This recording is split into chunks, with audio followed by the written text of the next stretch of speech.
अस्सलामु अलैकुम वरहमतुल्लाहि वबरकातुहू। नहमदु व नुसल्ली अला रसूलिही करीम, अम्मा बाद, फाऊज़ु बिल्लाहि मिनश शैतानिर रजीम, बिस्मिल्लाहिर रहमानिर रहीम।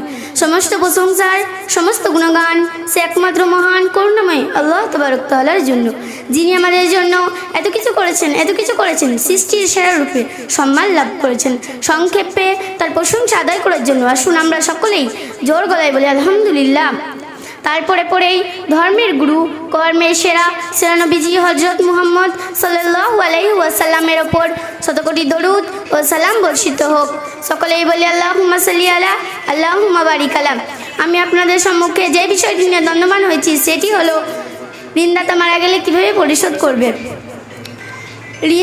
ঋণদাতা মারা গেলে আদায় পরিশোধ করার নিয়ত বা চেষ্টা থাকলে তাহলে তা করা অতি সহজ, কিন্তু চেষ্টা না থাকলে এবং কোনো এক বাহানাতে হেল্প করার ইচ্ছা থাকলে আল্লাহর ধ্বংসের পরিণত হয় ঋণদাতা মারা গেলে তার ঋণ পরিশোধ করতে হবে। তার ওয়ারেস না থাকলে ফান্ডে জমা দিতে হবে। যদি ওয়ারেস না থাকে তাহলে ফান্ডে তার ঋণদাতার তরফ থেকে গরিব মিসকিন মসজিদ মাদ্রাসা বা এতিমখানায় দিতে হবে। কোনো প্রকার ওজার মাধ্যমে কুড়িয়ে পাওয়া মাল মনে করে সে মাল নিজের ঘাড়ে চাপিয়ে নিলে কাল কিয়ামতের সওয়াব দিয়ে পরিশোধ করতে হবে।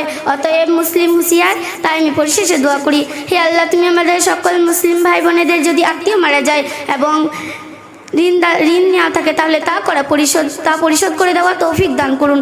আমিন সুম্মা আমিন। আমা আলাইনা ইল্লাল বালাগ। আসসালামু আলাইকুম ওয়া রাহমাতুল্লাহি ওয়া বারাকাতুহু।